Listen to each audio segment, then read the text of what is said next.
So, which heritage site define Dravidian style of art and architecture? ఈ Dravidian style సంబంధించి మనకు ముఖ్యమైన ప్రాంతం మనకు కనిపిస్తూ ఉంది ఇక్కడ. అంటే ద్రవిడియన్ అంటేనే మనకు 4 types of languages including Dravidian culture. Telugu, Tamil, Kannada, Malayalam. These 4 languages belongs to Dravidian style. ద్రావిడ కళలు అంటారు వీటిని. ఈ 4 భాషల్లో నివసించేటువంటి ప్రాంతాలు ఏవైతే ఉంటాయో ఆ ప్రాంతాలన్నీ కూడా they form as a Dravidian culture. So in Dravidian style we are going to 4 places. Here answer is a Akshardham, Khajuraho, Hampi and Ajanta. So answer is belongs to Hampi. హంపీకి సంబంధించిన ఆన్సర్ మనకు రైట్ ఆన్సర్. ఎందుకంటే హంపీలో అనేక మంది రాజులు పరిపాలన చేయడం జరిగింది హంపీకి సంబంధించి. ఇప్పుడు మనకు తీసుకుంటే విజయనగర డైనెస్టీస్ తీసుకోవచ్చు. విజయనగర రాజులు పరిపాలించిన కాలంలో హంపీ ప్రధానమైన ప్రాంతంగా చెప్పవచ్చు. ఫర్ ఎగ్జాంపుల్ దాంట్లో మనకు తులవంశం ఉంటుంది, సాలవంశం ఉంటుంది, సంఘవంశం ఉంటుంది, ఆరవిటి వంశాలు ఉంటాయి. ఈ 4 వంశాల వాళ్ళు హంపీని ప్రధానమైన కేంద్రంగా తీసుకొని పరిపాలన చేయడం జరిగింది. కాబట్టి ఆ టైంలోనే వాళ్ళు ద్రవిడియన్ స్టైల్లో హంపీలో అనేక రకాల కట్టడాలు నిర్మించారు. అటువంటి చాలా ప్రాముఖ్యత గల ప్రాంతంగా చెప్పవచ్చు. ఇక్కడ మన సంగీతానికి సంబంధించినటువంటి స్వరాలు పలికేటువంటి రాళ్ళు కూడా అక్కడ ఏర్పాటు చేయడం జరిగింది. అది చాలా important. So it is one of the Dravidian style architecture located in this place belongs to Hampi. So other answers different. Akshardham, it is a new temple constructed in modern age. Khajuraho, it belongs to Chandela kings. Ajanta already belongs to the important Maharashtra place. So differentiation here, Dravidian culture, only Dravidian culture we can take, that is a Hampi place. Hampi అనేది ఒక Dravidian కళగా మనం చెప్పవచ్చు. ఇది ప్రపంచంలోనే ఎక్కడ లేనటువంటి ఎత్తైన కట్టడాలు, అదే రాతి నిర్మాణాలు, మరి కాల్చిన ఇటుకలతో అనేక నిర్మాణాలు చేశారు. అటువంటి ప్రాంతమే మనకు హంపిగా చెప్పవచ్చు. So it is one of the Dravidian style in Andhra Pradesh and Telangana areas. Situated in this many places are there, but Hampi is a one of the main place belongs to Karnataka state. Question ఇది. సో వైట్ మార్బుల్ ఆర్కిటెక్చర్, తెల్లరాతి చేత కట్టబడినటువంటి ప్రాంతం ఏది? ఏ కట్టడం నిర్మించారు అనేది ఇక్కడ question. So there is a Taj Mahal, Khajuraho, Hampi, Ajanta. The answer goes to the Taj Mahal. Already we know. మనందరికీ తెలిసిన విషయమే. The Taj Mahal built by the Shah Jahan. It belongs to Mughal emperor. Mughal సామ్రాజ్యానికి సంబంధించిన షాజహాన్ ఒక పెద్ద తాజ్ మహల్ నిర్మించాడు. తాజ్ ముంతాజ్ మహల్ తన భార్య పేరు మీదుగా ఆ సమాన్ నిర్మించాడు. అది తెల్లరాతో నిర్మించారు కాబట్టి it belongs to white marble ఆర్కిటెక్చర్గా పిలుస్తారు. కాబట్టి అటువంటి పెద్ద నిర్మాణాన్ని, తాజ్మహల్ నిర్మాణాన్ని షాజహాన్ చేపట్టాడు. The main architecturer in the place Ustad Isa. ఈ ఉస్తాద్ ఈషా అనేటువంటి ఒక శిల్పకారుని ఆధ్వర్యంలో ఈ నిర్మాణం చేయడం జరిగింది. That is called as A Taj Mahal built by the Shahjahan. It belongs to white marble architecture in India near to Delhi, that is Agra. So one of the main book here written by the which person? So glimpses of world history written by. ఈ glimpses of world history అనే పుస్తకాన్ని, గ్రంథాన్ని రాసినటువంటి క్రింది వారిలో ఎవరు? Rabindranath Tagore, H G Wells, Mark Twain, Jawaharlal Nehru. So the important answer goes to the 4th answer, that is a Jawaharlal Nehru. Jawaharlal Nehru ప్రధానమంత్రి, భారతదేశానికి మొట్టమొదటి ప్రధానమంత్రి. ఈయన రాసినటువంటి పుస్తకమే గ్లింప్సెస్ ఆఫ్ వరల్డ్ హిస్టరీ. ప్రపంచానికి సంబంధించిన చరిత్ర రాసినటువంటి ఘనత జవహర్లాల్ నెహ్రూ గారికి చెందుతుందని చెప్పవచ్చు. అంటే ప్రపంచ దేశాల్లో రాజ్య విధానాలు ఏ విధంగా ఉండేవి, మరి పరిపాలన విధానాలు ఏ విధంగా ఉన్నాయి, ఆర్థిక సంస్కరణలు ఏ విధంగా ఉన్నాయి, సామ్యవాద భావాలు ఏ విధంగా విస్తరించి ఉన్నాయి, అనేక రకాల అంశాల గురించి, వాటిని భారతదేశానికి అన్వయిస్తే ఏ విధంగా ఉంటుంది, ఫ్యూచర్లో ఏ విధంగా ఉంటుంది, ఈ విధంగా అనేక రకాలను అంశాలను క్రోడీకరించి ఆయన ఒక గొప్ప గ్రంథాన్ని రాశాడు. ఆ గ్రంథాన్ని మనం ఏమంటాం అంటే గ్లింప్సెస్ ఆఫ్ వరల్డ్ హిస్టరీ అంటారు. It was written by the Jawaharlal Nehru. So it is a famous book in India. So in the competitive examination purpose I seen many questions here. I have seen in this questions.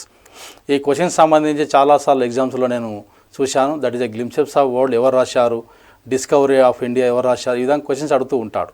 అంటే మనకు వచ్చే competitive ఎగ్జామ్లో ఈ books సంబంధించిన సమాచారం కంపల్సరీగా 1-2 question మనకు కనిపిస్తూ ఉంటాయి. That is A one of the main question in previous questions are there observed by me, that is the glimpses of world history written by the Jawaharlal Nehru, one of the main important topic.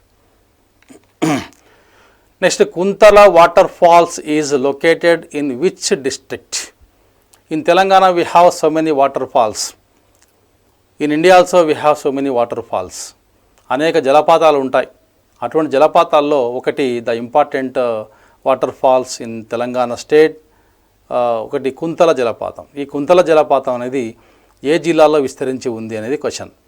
అది Mahabub Nagar, Warangal, Adilabad and Khammam. Answer is a Adilabad. So it is a one of the main important Kuntala water falls. మనకు ఎత్తైన ప్రాంతం నుంచి ఈ water కిందికి పడతా ఉంటుంది. అటువంటి జలదృశ్యాన్ని చూడదగ్గ ప్రాంతం ఏంటంటే ఆదిలాబాద్గా చెప్పవచ్చు. దాన్ని కుంటల వాటర్ ఫాల్స్ అంటారు. మెనీ సినీ సంబంధించిన వాళ్ళు కానీ లేదా టీవీ సీరియల్స్ అన్నీ కూడా ఈ ప్రాంతంకి వెళ్ళి అనేక రకాల షూటింగ్ జరుపుతూ ఉంటారు. కాబట్టి it is one of the main important tourist place of Telangana అని చెప్పవచ్చు. తెలంగాణకు ఒక టూరిస్ట్ ప్లేస్గా మనం చెప్పవచ్చు. ఆదిలాబాద్ ప్రాంతంలో అనేక వాటర్ ఫాల్స్ ఉన్నప్పటికీ కూడా ఈ కుంతల వాటర్ ఫాల్ చాలా ఇంపార్టెంట్. కాబట్టి ఇది చాలా ప్రాముఖ్యత గలది. అదేవిధంగా ఎత్తైన ప్రాంతం నుంచి వాటర్ కిందికి వెళ్తూ ఉంటుంది. ఆ ప్రాంతం అంతా సస్యశ్యామలం కావడానికి కూడా ఒక ప్రధానం కారణంగా మనం చెప్పవచ్చు. That is a Kuntala water falls. Which day is celebrated as Telangana language day? Telangana భాషా దినోత్సవాన్ని ఏ రోజున జరుపుకుంటారు? ఇది చాలాసార్లు కాంపిటేటివ్ ఎగ్జామ్లో వచ్చిన క్వశ్చనే. Which day is celebrated as Telangana language day అంటే భారతదేశంలో చాలా రాష్ట్రాలు వాళ్ళ యొక్క భాషా దినోత్సవాలు జరుపుకుంటూ ఉంటారు. అట్లా మన రాష్ట్రంలో ఒక భాషా దినోత్సవం, తెలంగాణ భాషా దినోత్సవం జరుపుకుంటారు. అది ఎవరి పేరు మీద అంటే కాళోజీ నారాయణరావు గారి పేరు మీదుగా మనం జరుపుకుంటాం. కాళోజీ నారాయణరావు యొక్క బర్త్డేగా డేట్ను మనం తెలంగాణ లాంగ్వేజ్ డేగా జరుపుకున్నాం. That is a 9th September. 9th September రోజు ఆయనను స్తుతిస్తూ అనేక రకాల రచనలు చేశాడు. కాబట్టి ఆయన తెలంగాణ సంబంధించి ఒక మహా కవి కాబట్టి ఆయన పేరు మీదుగానే తెలంగాణ లాంగ్వేజ్ జరుపుకుంటాం. అది 9th సెప్టెంబర్లో. అంటే సెప్టెంబర్ 9th రోజు మనం ఈ డేని జరుపుకుంటూ ఉంటాం. ఇది ఒక తెలంగాణ భాషకు సంబంధించి. కాబట్టి అనేక భాషలు ఉంటాయి, అనేక రాష్ట్రాలు అనేక భాష వాళ్ళు ఒక భాషా దినోత్సవం జరుపుకుంటారు. ఈ సపరేట్ తెలంగాణ అయిన తర్వాత మనం కూడా సపరేట్గా ఈ తెలంగాణ దినోత్సవాన్ని తెలంగాణ భాషా దినోత్సవం జరుపుకుంటున్నాం. అది సెప్టెంబర్ 9th అని చెప్పవచ్చు. ఇంకా మిగతా answers wrong. 2nd September it's wrong answer. 1st September, 13th September, these are all different ways. But answer is a 2nd, that is a 9th September belongs to Telangana language day. So it is a one of the picture 1000 pillar temple locating in the place of the Hanmakonda. So it is one of the main important oldest temple and also oldest monument constructed and built by the Rudradeva in the year of 1163. 1163 సంవత్సరంలో కాకతీయ సామ్రాజ్యాన్ని పరిపాలించినటువంటి రుద్రదేవుడు ఈ pillar, ఏ pillar అంటే 1000 pillar 1000 స్తంభాల గుడిని హనుమకొండలో నిర్మించాడు. కాబట్టి it is one of the oldest monument and oldest టెంపుల్గా మనం చెప్పవచ్చు. ఇక ప్రధానంగా సూర్యుడు, శివుడు, యముడు ఈ విధంగా ముగ్గురు దేవతలకు సంబంధించినటువంటి విగ్రహాలు నిర్మించడం జరిగింది. కాబట్టి ఆ ప్రాంతంలో ఆ కాలం నుంచి ఈ కాలం వరకు కూడా it is one of the greatest tourist place in Telangana. తెలంగాణలో ఒక పెద్ద టూరిస్ట్ ప్లేస్ ఏంటంటే ఈ 1000 pillar టెంపుల్ అంటారు. So many important tourist came from different countries also. విదేశస్తులు కూడా వచ్చేసి ఈ ప్రాంతం అంతా సర్వే చేసి అనేక రకాలుగా వాళ్ళు రచన చేయడం జరిగింది. That is A 1000 pillar temple built in the year of 1163 by the Rudradeva, one of the main greatest king in Kakatiyas. So there were so many kings are there. Rudradeva, Ganapati Deva, Prola 1, Prola 2, Betaraj 1, Betaraj 2, next one Prataprudra 1, Prataprudra 2. So many peoples are rolled in Telangana at the place of Hanmakonda and Warangal. That is a Kakatiya, Orgallu. So the important person Rudradeva built this temple at the place of Hanmakonda in the year of 1163. That's called as a 1000 pillar temple. Next, who was the first ruler in South India to issue gold coins? దక్షిణ భారతదేశంలో బంగారు నాణ్యాలు విడుదల చేసినటువంటి రాజు ఎవరు అనే question ఇది. Who was the first ruler in South India to issue gold coins? కాబట్టి గోల్డ్ కాయిన్స్ను ఎవరు ఇష్యూ చేశారు భారతదేశంలో మొట్టమొదటిసారిగా? భారతదేశం అంటే అదే భారతదేశం, సౌత్ ఇండియా, దక్షిణ భారతదేశంలో. మరి దక్షిణ భారతదేశంలో బంగారు నాణ్యాలను విడుదల చేసినటువంటి వ్యక్తి ఎవరు? లేదా బంగారు నాణ్యం చలామణి చేయించిన రాజు ఎవరు? మరి ఎక్కువ మొత్తంలో మనకు చూసేది silver coins, next copper coins, but it is a difference. It's a gold coins issued by the one of the main king in south India. So there are 4 answers: Pulakeshi 2, Pulakeshi 1, Vikramaditya 1, next Vinayaditya. So from these 4 answers the answer is goes to the Pulakeshi 2. Pulakeshi 2 one of the main greatest and strongest king in the medieval period in South India. కాబట్టి దక్షిణ భారతదేశంలో రెండవ పులకేశి చాలా పేరుగాంచిన వ్యక్తి అని చెప్పవచ్చు. కాబట్టి హర్షుడు అటువంటి రాజుల చేత యుద్ధాలు గావించిన గొప్ప వ్యక్తి పులకేశి 2. కాబట్టి ఈ విధంగా దక్షిణ భారతదేశంలో చాలా ప్రాంతాలకు తన సామ్రాజ్యాన్ని విస్తరింపజేశాడు. తెలంగాణ అండ్ ఆంధ్రప్రదేశ్ ప్రాంతాల్లో, కర్ణాటక, మరి ఆ ప్రాంతాల్లో చాలా ప్రాంతాలకు తన యొక్క సామ్రాజ్యాన్ని విస్తరింపచేసి అన్ని ప్రాంతాల్లో కూడా బంగారు నాణ్యాలను చలామణి చేసినటువంటి మొట్టమొదటి రాజు ఎవరంటే రెండవ పులకేశి అని చెప్పుకోవచ్చు. సో ఈ was one of the greatest king in south India who issued gold coins to the people. ప్రజల్లో చలామణి చేశాడు ఎక్కువ మొత్తంలో. ఆయనకంటే ముందు వాళ్ళు కాపర్ కాయిన్స్ ఏర్పాటు చేశారు, ఆయనకంటే ముందు వాళ్ళు సిల్వర్ కాయిన్స్ ఎక్కువ విడుదల చేశారు. కానీ ఈయన మాత్రం special person to issued gold coins in south India, the person called as ఏ పులకేశి 2 అని చెప్పవచ్చు. కాబట్టి అరవీర భయంకరుడుగా చెప్తారు ఈయనకు పేరు. అటువంటి బిరుదు పొందినటువంటి వ్యక్తి ఎవరంటే ఈ పులకేశి 2 అని చెప్పాలి. Next 2 great Buddhist universities of Nalanda and Vikramashila were patronized by the. ఎవరు స్థాపించారు? ప్రపంచంలోనే చాలా ప్రాముఖ్యత కలిగినటువంటి విశ్వవిద్యాలయాలు మన దేశంలో ఉన్నాయి. There is A 2 great Buddhist universities. అంటే బౌద్ధ మత కాలంలో బౌద్ధ మతానికి సంబంధించి లేదా హిందూ మతానికి కొంతవరకు సంబంధించి గొప్ప యూనివర్సిటీలు మన దేశంలో ఉన్నాయి. Nalanda, Takshashila, Vikramashila. So many universities are built by the so many kings. But who patronized the Nalanda and also Vikramashila in India? That is, there were 4 answers: Palas, Paramaras, Chendelas, all the above. ఈ 3 వంశాలలో ఎవరు వీటిని స్థాపించారు? నలంద యూనివర్సిటీని ఎవరు స్థాపించారు? విక్రమశిల ఎవరంటే Palas. The Pala dynasty built and elaborated the universities in Telangana, in India, that is a Nalanda University and also Vikramashila university. ఈ 2 విశ్వవిద్యాలయాలు భారతదేశంలో పురాతన కాలంలోనే స్థాపింపబడ్డాయి. ఈ పాలాస్ అనే రాజులు అంటే పాల వంశీయులు ఈ 2 రకాల యూనివర్సిటీని ఏర్పాటు చేశారు. దీనివల్ల వాళ్ళకి మంచి పేరు రావడం కాకుండా దేశ విదేశాల నుంచి కూడా ఈ విశ్వవిద్యాలయాల్లో చాలామంది చదువుకోవడం జరిగింది. అనేక మంది బౌద్ధ మత యాత్రికులు ఈ ప్రాంతాలకు వచ్చేసి బౌద్ధ మతానికి సంబంధించిన అనేక రకాల సూత్రాలు, సిద్ధాంతాలు వాళ్ళు నేర్చుకొని వేరే దేశాలకు వెళ్ళి వాటిని ప్రచారం చేయడం జరిగింది. అటువంటి వారిలో చూసుకుంటే Hiuen Tsang, Fahien, so many important Buddhist persons came to here and they studied many places and they elaborate the important Buddhism throughout the world. ప్రపంచవ్యాప్తంగా దీన్ని వ్యాపింపజేశారు బౌద్ధ మతాన్ని. ఆ ప్రధాన కేంద్రం నలంద అని చెప్పొచ్చు, ఇంకోటి విక్రమశిల అని చెప్పొచ్చు. ఈ విధంగా ప్రాచీన కాలంలోనే బౌద్ధ మతానికి సంబంధించి వీటిని ఏర్పాటు చేశారు. It is one of the main important constructed by the Pala dynasties, that is a Nalanda and also Vikramashila. In which place Gautam Buddha delivered his first sermon? Gautam బుద్ధుడు తనకు జ్ఞానోదయం అయిన తర్వాత తన యొక్క మొదటి స్పీచ్ ఎక్కడ ఇచ్చాడు? The first sermon given by the delivered by the Gautam Buddha. Which place? So there were so many places ceremonies given by the Gautam Buddha in India. That is a Kushinagar, Sarnath, next Pataliputra, next Raigir. So these 4 important places belongs to Buddhism. So that is a first answer. The second answer is the right answer. That is a Sarnath.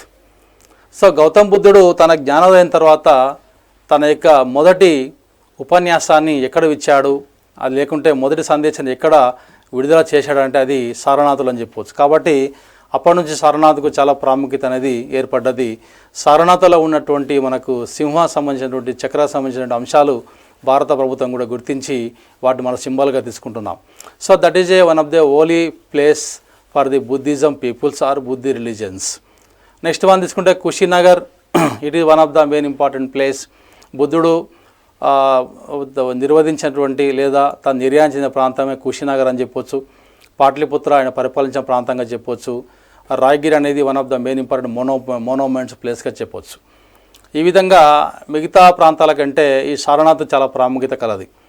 ప్రపంచంలోనే చాలామంది బౌద్ధ యాత్రికులు ఈ సారనాథ్ ప్రాంతానికి వచ్చేసి ఈ బుద్ధుడు కూర్చున్న ప్లేస్లను చాలా వరకు అక్కడనే ఉండిపోయి కొంతకాలం గడిపి వాళ్ళ ప్రాంతానికి వెళ్ళిపోతూ ఉంటారు. అంత ప్రాముఖ్యత కలది ఈ సారనాథ్ అని చెప్పొచ్చు. So it is one of the holy place situated in the place of the Sarnath. That's called as A Buddha's delivered his first ceremony in the place of Saranath. In which language Jain literature are written? జైనకు సంబంధించి బౌద్ధ మతానికంటే తర్వాత రెండవది జైన మతం చెప్పుకోవచ్చు. ఇది భారతదేశంలోనే చాలా ప్రాముఖ్యత గల మతంగా చెప్పవచ్చు. మన దేశంలో ఇది జన్మస్థానం. అనేక దేశాలకు వ్యాపింపజేశారు. దీనిలో తీర్థంకరులు వచ్చారు. 24 మంది తీర్థంకరులు ఉంటారు. జైన మతాన్ని స్థాపించి వ్యాపింపజేసిన వ్యక్తుల్లో చాలామంది పార్శ్వనాథుడు కావచ్చు, మహావీరుడు కావచ్చు, ఈ విధంగా అనేక మంది వ్యక్తులు తీర్థంకరులు వచ్చేసారు.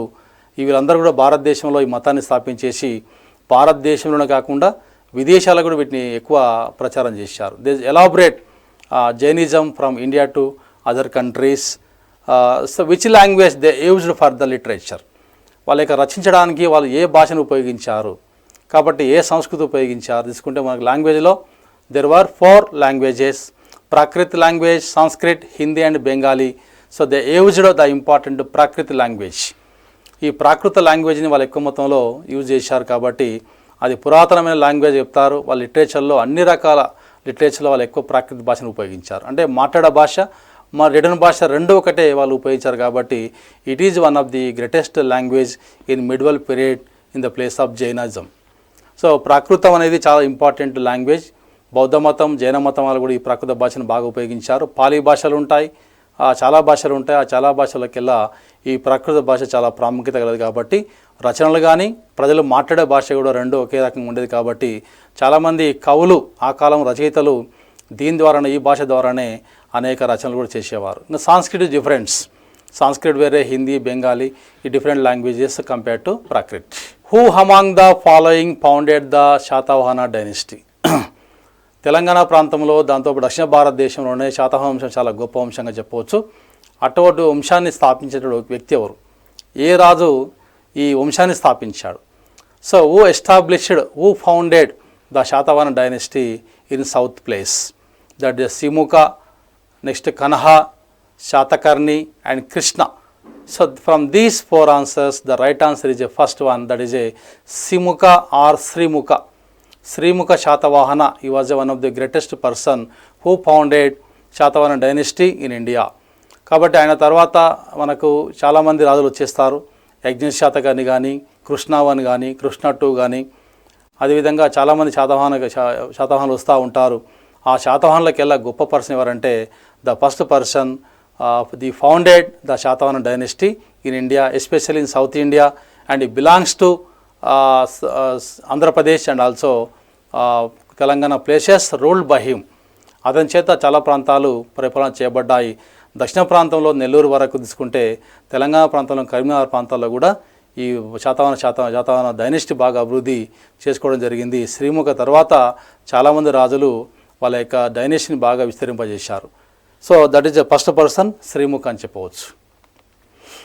So next, which of the Satavahana ruler issued coins in which ship were depicted? కాబట్టి కొంతమంది శాతవాహన రాజుల్లో చాలామంది ఉన్నారు. దాంట్లో ఒక గొప్ప person, the strongest and youngest person ఎవరంటే Yajnashri Satakarni. Yajnashri Satakarni issued coins in the symbol of ship. అంటే ఓడ బొమ్మ గల నాణ్యాలను విడుదల చేసిన శాతవాహన రాజు ఎవరంటే యజ్ఞశ్రీ శాతకర్ణి అని చెప్పొచ్చు. ద ఫస్ట్ ఆన్సర్ మనకు కనిపిస్తుంది శివాచక, Shivaskanda Satakarni is not belongs to any coins. Vijaya Satakarni, Vasishtha Putra Satakarni, but they ruled many places but they can't issued any coins. But the ship coins are symbol of ship coin issued by the Yajnashri Satakarni. కాబట్టి ఓడబొమ్మ గల నాణ్యాలను ముద్రించిన మొట్టమొదటి శాతకర్ణి ఎవరంటే యజ్ఞశ్రీ శాతకర్ణి అని చెప్పవచ్చు. అంటే శాతవాహనుల వంశంలోనే అతి గొప్ప పర్సన్గా చెప్పవచ్చు. ఏ ప్రాంతాన్ని అతను ఆక్రమించుకుంటాడో ఆ ప్రాంతాన్ని సింబల్గా తీసుకొని కాయిన్స్ను ఎక్కువ రిలీజ్ చేసేవాడు. అట్లా ఆయన ఓడల్లో వెళ్తూ, పడవల్లో వెళ్తూ, తెరచాపగల ఓడల్లో వెళ్తూ వేరే ప్రాంతాలపైన దాడి చేస్తూ ఆ ప్రాంతాన్ని ఆక్రమించుకున్న తర్వాత ఆ ఓడబొమ్మ పేరు మీదుగానే ఒక కాయిన్స్ ఇష్యూ చేశాడు. ఆ కాయినే that is called as a ship coins అంటారు. So these ship coins issued by the Yajnashri Satakarni in the period of Satavahana period. Next, who among the following was the founder of Rashtrakuta? అనేక మంది భారతదేశాన్ని పరిపాలించారు, భారతదేశంలోని కొన్ని ప్రాంతాలను పరిపాలించారు. So many places are ruled by many kings, many emperors, but the special place goes to the Rashtrakuta. ఈ రాష్ట్రకూటలకు ప్రధాన పాత్ర మనం తీసుకోవచ్చు, ఎందుకంటే భారతదేశాన్ని 4 ప్లేస్లు విస్తరింపజేశారు. So they expansion their dynasty in 4 parts of the India, north, west, south, next one east. So they elaborate their places in India. Who among the following the first founder of Rashtrakuta? మరి ఈ రాష్ట్రకూట వంశాన్ని ఎవరు స్థాపించారు? So that is a 4 answers. That is a Danti Durga, Yashovarman, next Mihir Bhoja and Vakpati Raja, one of the main important person. The answer goes to the Danti Durga. So ఇక్కడ Vakpati Raja, one of the person belongs to one Rashtrakutas, but he is not important here. Mihira Bhoja, one of the greatest and strongest person in the medieval period, and also Yashovarman belongs to one of the main important dynasty, but Danti Durga was the first founder of the Rashtrakutas. కాబట్టి రాష్ట్రకూటలకు సంబంధించిన గొప్ప వ్యక్తి, అదేవిధంగా బలమైన రాజుగా చెప్పవచ్చు. కాబట్టి శత్రువులకు ఇతడు ఒక సింహగర్జనలా కనిపించేవాడు. అటువంటి వ్యక్తి ఈ దంతి దుర్గుడు అని చెప్పవచ్చు. ఈ founded important Rashtrakuta dynasty in India and elaborating many places of Rashtrakuta dynasties. Next, who was the first independent ruler of Kakatiya dynasty? Kakatiya స్వతంత్ర రాజ్యం స్థాపించిన వ్యక్తి ఎవరు? కాకతీయ కాలాలు మనం చూసుకున్నాం. Prolaraju 1, Betaraju 1, Betaraju 2, Prolaraju 2, Mahadeva 1, Mahadeva 2, Ganapati Deva, next one Rudradeva, Rudramadevi. So many peoples were ruled in Kakatiya dynasty, but who are the first independent ruler? అంటే independent rule ఎవరు ఇక్కడ? అంటే స్వతంత్ర రాజ్యాన్ని స్థాపించిన వ్యక్తి ఎవరంటే మనం తీసుకుంటే ప్రోలా 1, 2 వస్తాడు. రెండవ ప్రోల రాజు స్వతంత్ర రాజుగా మనం చెప్పవచ్చు. ఈ ruled independently without any burdens other Kings. అంటే ఇతర రాజులతో సంబంధం లేకుండా స్వతంత్రంగా రాజ్యాన్ని సంపాదించాడు. సో ఒకప్పుడు ఈయన సామంత రాజుగా పరిపాలన చేశాడు. కాబట్టి సామంత రాజస్థానం నుంచి స్వతంత్ర రాజుని స్థాపన చేశాడు. ఆయననే రెండవ ప్రోలరాజు అంటారు. Answer goes to the Prolaraju 2. He was one of the greatest person in Kakatiya dynasty. So the Italian traveller Marco Polo visited Motupalli port during which Kakatiya rulers reign? ఇక్కడ మార్కో పోలో అనే విదేశీ యాత్రికుడు భారతదేశానికి ఎస్పెషల్ కాకతీయ సామ్రాజ్యానికి విచ్చేశాడు. ఆయన ఎవరి కాలంలో వచ్చాడు? Italian traveller. ఈ belongs to Italian travel, Italy యాత్రికుడు అయినా మళ్ళీ ఎందుకొరకు వచ్చాడు అంటే ఇక్కడ ఒక స్త్రీ పరిపాలన చేస్తూ ఉంటుంది దక్షిణ భారతదేశంలో. ఏ విధంగా పరిపాలన చేస్తూ ఉంటుంది, ఎందుకు పరిపాలన చేస్తూ ఉంటుంది? So what is the importance of women's in south India or North India? So he observed many important places in Kakatiya dynasty under the rule of Kakatiyas. The ruler in the place of the Rani Rudrama Devi, one of the main ruler in the period of Marco Polo. కాబట్టి south ఇండియాలో ఒక స్త్రీ పరిపాలన ఏ విధంగా చేస్తుందో కనుక్కోవడానికి వచ్చిన వ్యక్తి ఈ Marco Polo. So he visited many places. So first of all he visited Motupalli fort during Rudramadevi period. So he observed many important phenomenon analyzing of the total Kakatiya dynasty, ruling nature, economic nature, and also social nature and people's nature, and written many important topics in his books. That book was written by the Marco Polo, that is called as a My Travels. నా యాత్రలు, my travels అనే పుస్తకం రాస్తూ కాకతీయ సామ్రాజ్యాన్ని బాగా పొగిడినటువంటి వ్యక్తి ఎవరంటే Italian యాత్రికుడు Marco polo. ఈయన రుద్రమదేవి కాలంలో భారతదేశానికి విచ్చేశాడు. నెక్స్ట్ మహాదేవ ఈ belongs to father of Ganapati Deva. Rudradeva ఈ belongs to one of the main Kakatiya strongest king and Ganapati Deva. So ఈ 4 రాజుల్లో కంటే రుద్రమదేవి కాలంలోనే భారతదేశానికి మరియు ఈ కాకతీయ సామ్రాజ్యాన్ని బాగా పొగినటువంటి వ్యక్తి. అదేవిధంగా ఎక్కువ కాలం ఈ కాలంలో ఉండిపోయి ఇక్కడ ఉన్న అనేక రకాల విషయాలను ఇటలీ, పోర్చుగీసు, స్పెయిన్ దేశాల్లో బాగా విస్తరింపజేసిన వ్యక్తి ఎవరంటే మార్కో పోలో అని చెప్పొచ్చు. Next who established Vijayanagara empire. Vijayanagara సామ్రాజ్యాన్ని ఎవరు స్థాపించారు? So in Vijayanagara there were important dynasties. For example Tuluva dynasty, next one Saluva dynasty, next one Aravidu dynasty. Okay, these are the important dynasties. But who established Vijayanagara dynasty emperor first emperor. మళ్ళీ ఎవరు స్థాపించారు ఈ విజయనగర సామ్రాజ్యాన్ని? ఎవరు స్థాపించారు? ఎవరు పునాది వేశారు మొట్టమొదటిసారిగా? That is Harihara Bukkaraya, Krishnadevaraya, Saluva Narasimha, next Sadashivaraya. So from this one the first answer belongs to question. That is Harihara and Bukkaraya. ఈ హరిహర బుక్కరాయలు 1336 ప్రాంతంలో విజయనగర సామ్రాజ్యాన్ని స్థాపించారు. సో విద్యారణ్య స్వామి ఆశీస్సులతో ఈ సామ్రాజ్యాన్ని స్థాపించారు Harihara and Bukkaraya. So they far away from the Delhi sultans. అంటే ఢిల్లీ సుల్తాన్ల యొక్క చేతిలో చిక్కి వేరే ప్రాంతానికి వెళ్ళిపోయి అడవులోకి వెళ్ళిపోయి అక్కడ తలదార్చుకొని ఈ విద్యారణ్య స్వామి ఆశీస్సులతోన విజయనగర సామ్రాజ్యం స్థాపించేశారు హరిహర అండ్ బుక్కరాయ అని చెప్పొచ్చు. Next Krishnadevaraya belongs to Tuluva dynasty already. Saluva Narasimha belongs to Saluva dynasty.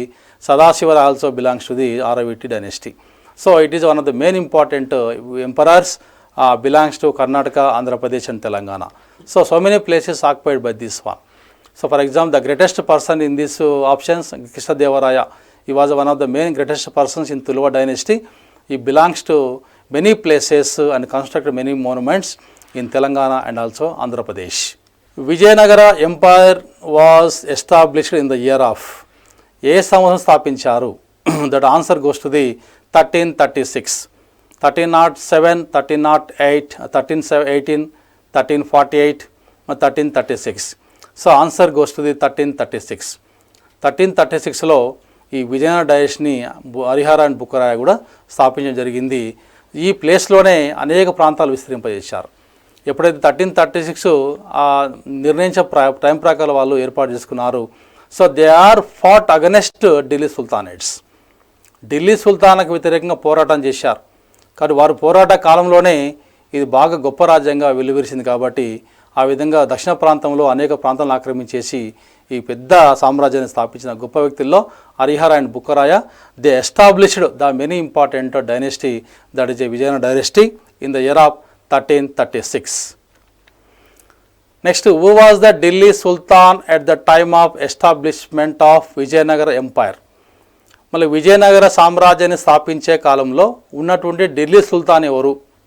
ఎందుకంటే చక్రవర్తి పై భాగంలో నివసిస్తూ ఉంటారు ఢిల్లీలో, కానీ కింది భాగంలో పరిపాలన చేస్తూ ఉంటారు. దాంట్లో ఢిల్లీ సుల్తాన్ ఎవరు ఉండేవారు? ఈ విద్యారణ్య స్వామి ఆధ్వర్యంలో నిర్మాణం చేసినటువంటి ఈ విజయనగర డైనెస్టీ హరిహర బుక్కరాయల చేత 1336లో ఏర్పాటు చేయబడ్డది. ఆ టైంలో ఉన్న ఢిల్లీ సుల్తాన్ ఎవరు? So who belongs to Delhi sultanate in the period of establishment of the Vijayanagara Empire? That is so there were 4 important options, 4 kings: Firoz Shah Tughlaq, Ghiyasuddin Tughlaq, Alauddin Khilji and Muhammad bin Tughlaq. So there were 5 dynasties ruled in Delhi. That is a slave dynasty, Khilji dynasty, Tughlaq dynasty, next one Sayyid dynasty and Lodi dynasty.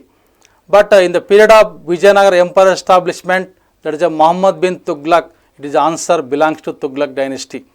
After completion of Ghiyasuddin Tughlaq, the come under the Muhammad bin Tughlaq rule in India from the Delhi side, the establishment of Vijayanagara Empire, the important Sultan belongs to Muhammad bin Tughlaq.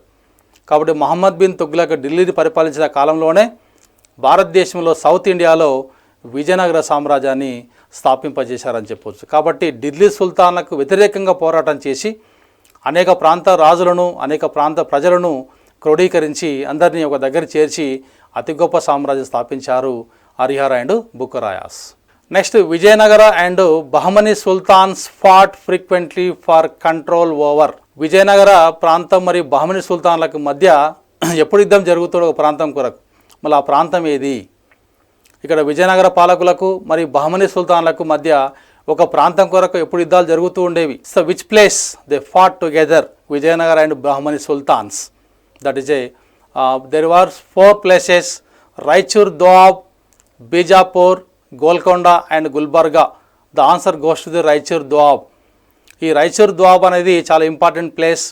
ఈ place కొరకు Vijayanagara dynasty వాళ్ళు, బహమనీ సుల్తాన్ వాళ్ళు చాలా పోరాటం చేసేవారు. చివరికి sultans అంతా కూడా ఆక్రమించేసి ఆ ప్రాంతాన్ని ఆక్రమించేశారు. But it was written by the Vijayanagara dynasty from Krishnadevaraya. ఇది ఇంపార్టెంట్ టాపిక్ ఇయర్. ఎక్కువసార్లు అడిగిన క్వశ్చన్ ఇదే.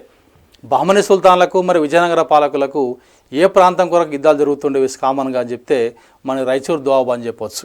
ఈ ప్రాంతం చాలా విశాలమైన ప్రాంతం, అదేవిధంగా అనేక రకాల వనరులు గల ప్రాంతం. మరి ఆ ప్రాంతం ఎవరైతే ఆక్రమించుకుంటారో ఆ ప్రాంతంలో ఉన్న ప్రాంతం అంతా కూడా బాగా సుభిక్షంగా ధనవంతంగా ఉండేది. కాబట్టి ఆ ప్రాంతం కొరకు ఎప్పుడు పోరాటం చేస్తూ ఉండేవారు. చివరికి అది విజయనగర చేతుల్లోకి వెళ్ళిపోయింది, Raichur Doab. Next Bijapur it's not belongs to the Vijayanagara సామ్రాజ్యం సంబంధించింది కాదు, ఇది బీజాపూర్ సుల్తాన్ సంబంధించింది. ఇది గోల్కొండ సుల్తాన్ సపరేటు, మరియు అదేవిధంగా Gulbarga. So after completion of sultanates in Delhi sultanates, the total dynasties are divide into 5 parts. That is a కూలీ, Qutb Shah dynasties, Golconda sultans, Bijapur sultans and different Gulbarga sultans, different divided in different places, but the answer goes to the Raichur Doab. It is one of the main question. Who among the following Pandya ruler performed the Hiranyagarbha and Tulabara rituals? పాండ్యులు ఉన్నారు. పాండ్యులు, చోళులు, చాళుక్యులు వీళ్ళందరూ కూడా దక్షిణ భారతదేశాన్ని పరిపాలించిన రాజులు ఉన్నారు. అటువంటి రాజుల్లో the greatest and strongest kings in the period that's rural called as a Pandyas. ఈ పాండ్యులు కాలంలో ఎవరు హిరణ్యగర్భ అదేవిధంగా తులాభార రిచువల్స్ ఏర్పాటు చేసుకునేవారు. అంటే ఉత్సవాలు, ఒక రకమైన ఉత్సవాలు అని చెప్పవచ్చు వీటిని. కాబట్టి హిరణ్యగర్భ యజ్ఞాలు కానీ ఉత్సవాలు కానీ అది తులాభారం కానీ ఎవరు నిర్వహించుకున్నారో, ఏ పాండ్యరాజు నిర్వహించుకున్నాడు? So who was the greatest ruler performed in these rituals? So in this there is a Jayanta Varman, one Pandya king. Next Arikesari, Maravarman, one of the main person. Next one Ranadhiran and Rajasimha one. The answer goes to the second one, Arikesari. Arikesari one of the main person to performed many rituals in south India. He belongs to Pandya kings. Pandya రాజుల్లో అరికేశరి మారవర్మ అని చెప్పేసి ఒక పెద్ద గొప్ప రాజు ఉండేవాడు. అనేక ప్రాంతాలను ఆక్రమించిన తర్వాత ఈయన ఒక పెద్ద గొప్ప ఉత్సవాలు జరిపేవాడు. ఆ ఉత్సవాల్లో హిరణ్యగర్భ ఒక ఉత్సవం, తర్వాత తులాభార 2 ఉత్సవాలు నిర్వహించేవాడు. కాబట్టి ఆయన కాలంలో అది ప్రసిద్ధి పొందిందిగా చెప్పవచ్చు. Which sick Guru was executed by Aurangzeb? కాబట్టి ఢిల్లీని పరిపాలించిన మొఘల్ చక్రవర్తుల్లో మనకు ఔరంగజేబు ఒక ప్రాముఖ్యత కలిగి ఉంటుంది. కాబట్టి మిగతా చక్రవర్తుల్లో అక్బర్, హుమాయూన్, షాజహాన్, బాబర్ వీళ్ళ తర్వాత వాళ్ళకు వ్యతిరేకంగా ఉన్నటువంటి వ్యక్తి ఎవరంటే ఔరంగజేబు. అంటే పరిపాలన అనుసంధానం చేస్తూ ఉండేవాడు, కానీ కొన్ని విషయాల్లో వ్యతిరేకత కనబరిచేవాడు. అటువంటి వ్యక్తుల్లో ఔరంగజేబు ఒక వ్యక్తి. ఆయనకు only given importance to only Muslim religion, but is avoiding many religion peoples. అంటే ఓన్లీ ముస్లిం మతానికి ప్రాముఖ్యత ఇస్తూ వేరే మతాలను చిన్న చూపు చూసేవాడు కాబట్టి ఔరంగజేబు.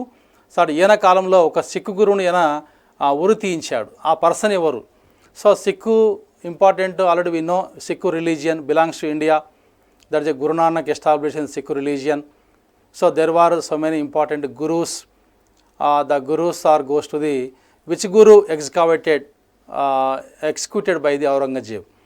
ఏ గురువును ఔరంగజేబు ఉరి తీశాడు అంటే ఇక్కడ మనకు చాలామంది ఉంటారు. దాంట్లో తేజ్ బహదూర్, నెక్స్ట్ అర్జున్ దేవ్, హర్గోవింద్ అండ్ గోవింద్ సింగ్. దీంట్లో ఆన్సర్ తీసుకుంటే మనకు తేజ్ బహదూర్ వస్తుంది. ఈ తేజ్ బహదూర్ను ఉరి తీయించాడు. కారణం తీసుకుంటే ఔరంగజేబు యొక్క కొడుకును ఈయన పూర్తి స్థాయిలో ఆశ్రయం కల్పించాడు. ఆశ్రయం కల్పించడం వల్ల కోపగించిన ఔరంగజేబు ఇతను ఉరి తీయించాడు. అంటే తండ్రికి ఔరంగజేబు కొడుకు తన తండ్రికి వ్యతిరేక పోరాటం చేస్తూ ఉండే కాలంలోనే ఔరంగజేబు తరిమితే అతని ఆశ్రయం కల్పించాడు కాబట్టి ఈ తేజ్ బహదూర్ అనే గురువును, సిక్కు గురువును ఔరంగజేబు చంపించేశాడు. It is one of the main question. I observed many competitive examination, that is this question, which sick Guru was executed by Aurangzeb. ఈ విధంగా క్వశ్చన్స్ అడిగాడు. చాలా కాంపిటేటివ్ ఎగ్జామ్లో ఈ క్వశ్చన్ చాలాసార్లు వచ్చేసింది.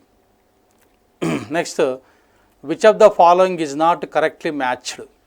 ఇక్కడ ఇచ్చినటువంటి మ్యాచింగ్లో ఒకటి కరెక్ట్ కాదు, అది ఏది అని అడుగుతున్నాడు ఇక్కడ. For example Fakhruddin Qutbuddin Aibak, next Hasan un Nizami Iltutmish, next one Genghis Khan, next battle of Tarain. So not correctly matched here Hasan un Nizami Iltutmish. So Fakhruddin Qutbuddin Aibak, it is a original name. Next one Genghis Khan is a original name.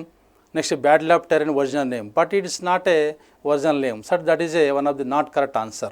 Hassan un Nizami Iltutmish, but it is not a right answer in this question. So first answer Fakhruddin Qutbuddin Aibak, he belongs to slave dynasty. Iltutmish also slave dynasty, but Genghis Khan, he belongs to South Asia, important army person. Battle of Tehran, but answer it goes to the second one. Which of the following Kakatiya ruler who issued Abhaya Shasanam at Motupalli port? చాలామంది రాజులు కాకతీయ సామ్రాజ్యాన్ని పరిపాలించారు. So many kings were ruled in Kakatiya dynasty. So first person Prola 1, Prola 2, Beta 1, Beta 2, next Rudradeva 1, Prataparudra 1, Rudradeva 1 nothing but Prataparudra 1, Rudramadevi. But there was one of the main important Abhaya Shasanam given by the important person at the Motupalli port. That person goes to the answer goes to Ganapati Deva is one of the answer belongs to Motupalli port. So Motupalli is one of the seaport of Kakatiya dynasty.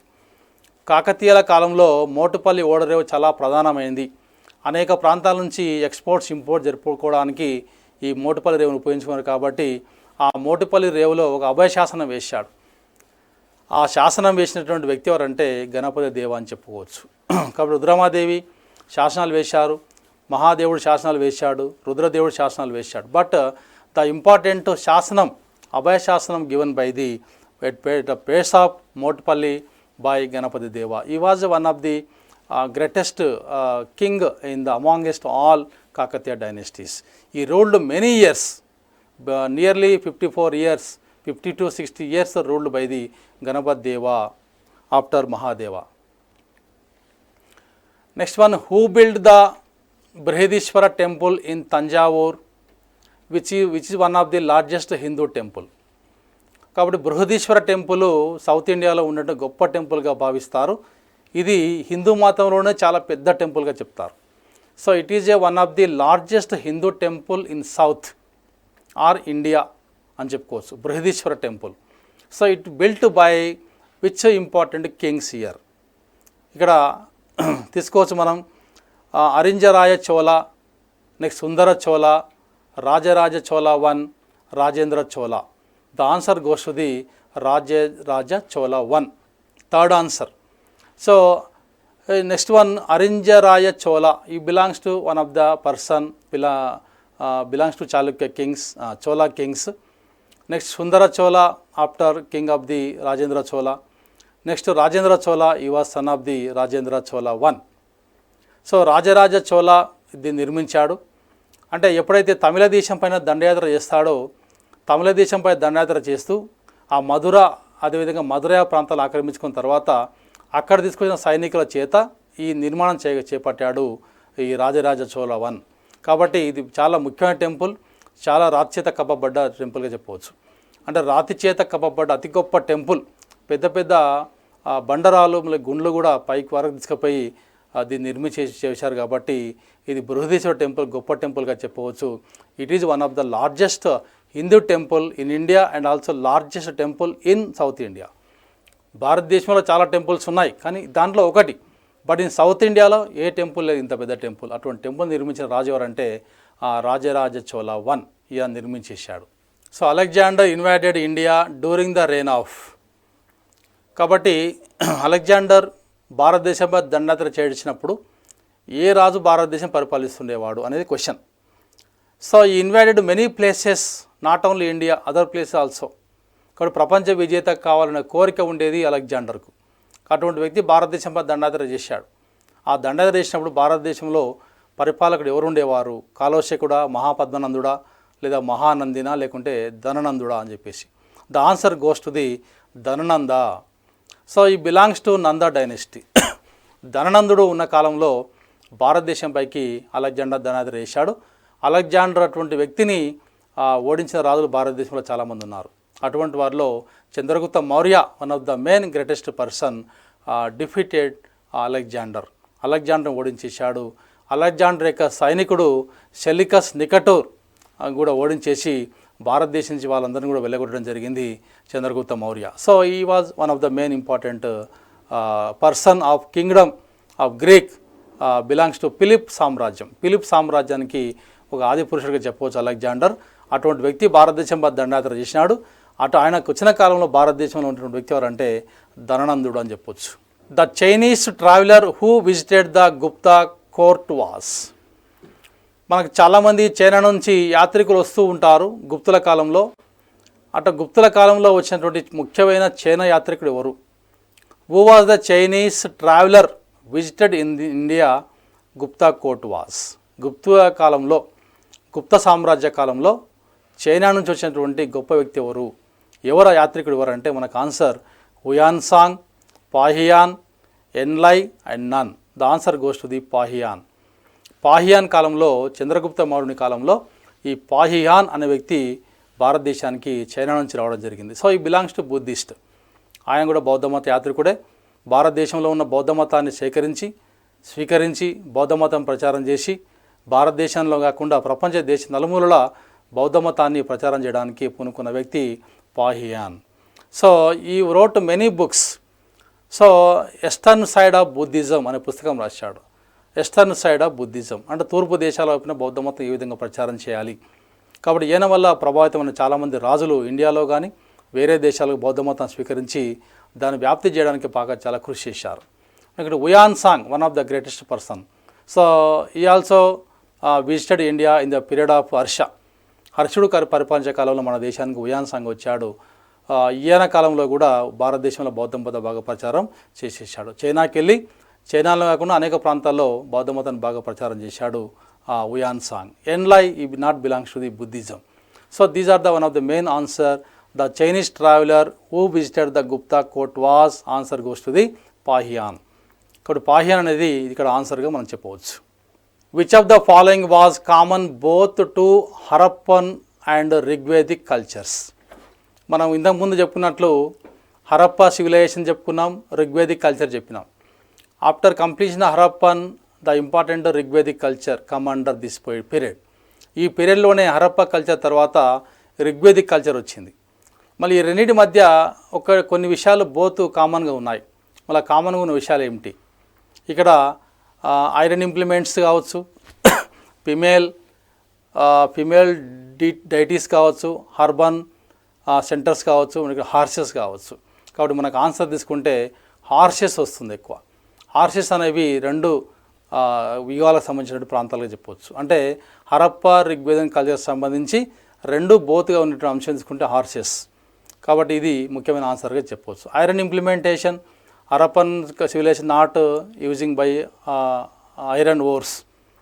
వాళ్ళు ఇనుమును ఉపయోగించలేదు కాబట్టి అది తీసుకోవడానికి అవకాశం లేదు. Female డైటీస్లో ఇక్కడ హరప్పన్కు రిగ్వేదిక్ డిఫరెన్సెస్ ఉన్నాయి. But they is no discrimination between men and women Harappan civilization. But in Rigvedic there is a more differences. ఇక్కడ రిగ్వేదిక్ కల్చర్లో స్త్రీలకు పురుషులకు చాలా తేడా కనిపిస్తూ ఉంటుంది. అర్బన్ సెంటర్ తీసుకుంటే ఆ ప్రాంతంలో హరప్పా ప్రాంతంలో ఎక్కువ అర్బన్స్ ఉండేవి, అర్బన్ ఏరియాస్ ఎక్కువ ఉండేవి. రిగ్వేదిక్ కల్చర్లో అర్బన్స్ కంటే రూరల్ ఎక్కువ ఉండేవి. కాబట్టి there is no comparison of both. But there comparison only one, that is a horses.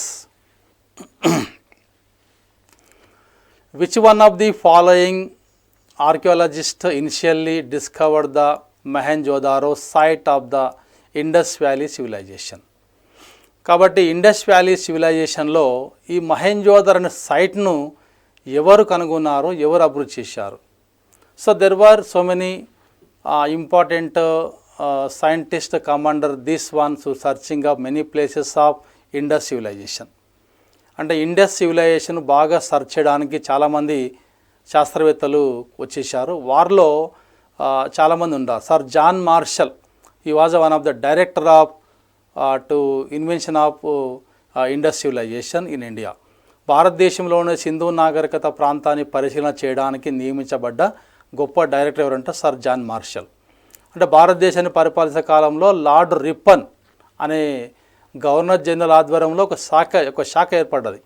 ఆ శాఖని పురావస్తు శాఖ అంటారు. ఆ శాఖ ఆధ్వర్యంలోనే సర్ జాన్ మార్షల్ గారు డైరెక్టర్గా నిర్వహించి అనేక మంది శాస్త్రవేత్తలను వేర్వేరు ప్రాంతాలకు పంపించేసి ఈ సింధు నాగరికత కాలాన్ని గురించి పూర్తి స్థాయి వివరాలు సేకరించారు. అటువంటి వారిలో ఈ మహెంజోదారో అనే ప్రాంతాన్ని ఎవరు కనుక్కున్నారనేది క్వశ్చన్. దాంట్లో sir John Marshall, Banerjee, Dayaram Sahni, Wheeler Mortimer. దీంట్లో మనకు ఆన్సర్ ఆర్డి బెనర్జీ అనేది ఆన్సర్. సో ఆర్డి బెనర్జీ ఈ డిస్కవర్డ్ మెనీ ప్లేసెస్ ఆఫ్ మహెంజోదారో అనే ప్రాంతాన్ని కనుక్కున్నాడు.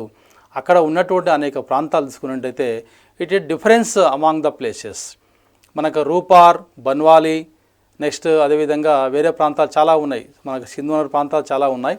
ఆ ప్రాంతాల కంటే ఈ మహెంజోదారో చాలా డిఫరెన్స్గా ఉంది. కాబట్టి ఆ మహెంజోదారో ఉన్నటువంటి డిఫరెంట్ సైట్స్ని గురించి అనేక ఫొటోస్ రూపంలో అదేవిధంగా బుక్స్ రూపంలో విడుదల చేసిన వ్యక్తి ఎవరంటే R D Banerjee. So he belongs to another ways. Is also one of the main person amongst all. Sir John మార్షల్కు బాగా రైట్ హ్యాండ్గా ఉంటూ అనేక రకాల అంశాల గురించి క్రోడీకరించాడు డాక్టర్ బెనర్జీ అని చెప్పొచ్చు. Which among the following throws light on Harappan culture. దీంట్లో ఏది దేనికి సంబంధించింది, హరప్పా కల్చర్ దేనికి సంబంధించింది, ముఖ్యమైనది ఏంది దీంట్లో, what are the main important light on the Harappan culture. ఈ కింద ఇచ్చిన వాటిలో హరప్పన్ కల్చర్కు ప్రధానమైనది ఏంటంటే మనకు archaeological points, the Harappan script, the rock edicts, none. దీంట్లో answer first one archaeological points. అంటే ఎక్కువ భౌగోళిక సంబంధించిన ఖగోళ అంశాలు మనకు బాగా కనబడ్డాయి కాబట్టి it is one of the light on Harappan culture అంటారు. Harappan culture not only Indus civilization, nothing but Indus civilization. Indus civilization అన్న హరప్పన్ కల్చర్ అన్న ఒకటే, సింధు నాగరికత అని ఒకటే, హరప్పా నాగరికత అని ఒకటే. కాబట్టి these are important archaeological sites are different places in Indus. So that is called as a archaeological finds in Harappan culture. Next one, the Harappan did not know the use of. దీంట్లో హరప్పా వాళ్ళకు ఒక ఒక resource తెలియదు వాళ్ళకు. దాంట్లో ఏంటంటే bronze, gold, iron, silver. So they used many metals but they can't use iron. They don't know about iron. Iron గురించి వాళ్ళకి తెలియదు. So they don't use that one. కాబట్టి వాళ్ళు యూజ్ చేయలేదు. They did not use the iron. So they know only silver, gold, bronze, copper, coins. ఇవన్నీ తెలుసు కానీ ఒకటి ఐరన్ మాత్రం వాళ్ళకి తెలియదు. కాబట్టి దాన్ని వాళ్ళు పూర్తి స్థాయిలో ఉపయోగించలేకపోయారు. Gold coins they know, bronze they know, and also silver, copper also know. But they can't did not use the use of iron. Iron మాత్రం ఉపయోగించలేదు. When the know iron they can use the iron material for the purpose of agriculture. ఒకవేళ iron తెలిసి ఉంటే వాళ్ళు వ్యవసాయ రంగానికి ఉపయోగించేవారు, కానీ ఐరన్ తెలియదు కాబట్టి they don't know iron, they can't use any iron ఓర్స్, iron materials for the purpose of anywhere. So that is one of the main question. ఇది చాలాసార్లు కాంపిటేటివ్ ఎగ్జామ్లో అడిగిన క్వశ్చన్. అంటే హరప్పా వాసులకు తెలియని కింది వాటిలో ఏది అని అడిచాడు. అది bronze, gold, iron, silver. Iron is a correct answer.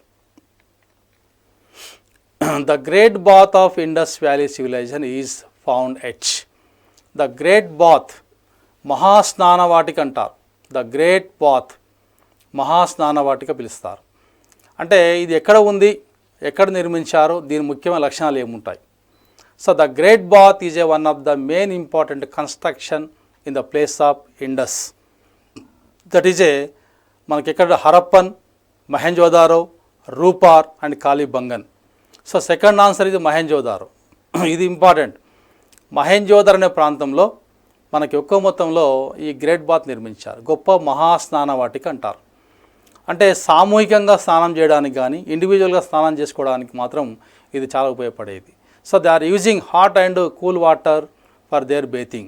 So it is one of the main important construction taken by the people of Harappan civilization in the place of Mohenjo-daro, that called as the Great Bath. So there were wells also. The using wells water and using of different types of the rooms for their changing of their dresses in that place. అంటే వాళ్ళు స్నానం చేసుకోవడానికి వేడి నీటి ద్వారా స్నానం చేసుకోవచ్చు, లేదా చన్నీటి ద్వారా స్నానం చేసుకోవడానికి, లేదా స్నానం చేసిన అనంతరం వాళ్ళు బట్టలు మార్చుకుని సపరేట్ రూమ్స్ కేటాయించారు. అనేక రకాల గదులతో నిర్మాణం చేయబడ్డది. కాబట్టి it is one of the great bath of Indus valley civilization that belongs to the Mohenjodaro. మహెంజోదారోలో ఇటువంటి బాత్ వాళ్ళు ఏర్పాటు చేశారు.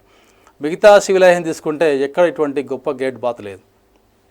ఇంత గొప్ప మహాస్నాన వాటిక అనేది వేరే ప్రాంతాలు లేదని చెప్పవచ్చు. ఇప్పుడు ఇండస్ సివిలైజేషన్ తప్ప వేరే Chinese civilization, Roman civilization, Mesopotamia civilization, they don't have any great baths, but here our India has a great bath in the Indus civilization.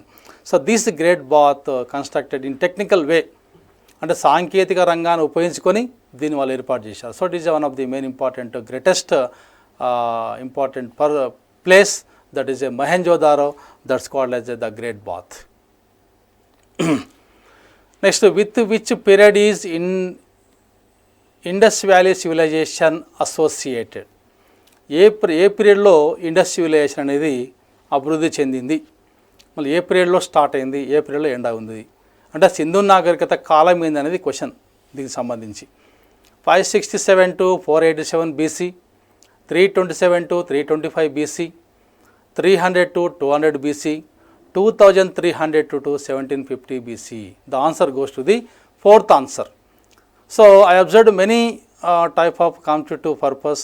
This question is very common. ఈ question వేరే ఎగ్జామ్లో చాలాసార్లు వచ్చింది. కాబట్టి the period అడతాడు ఎక్కువ.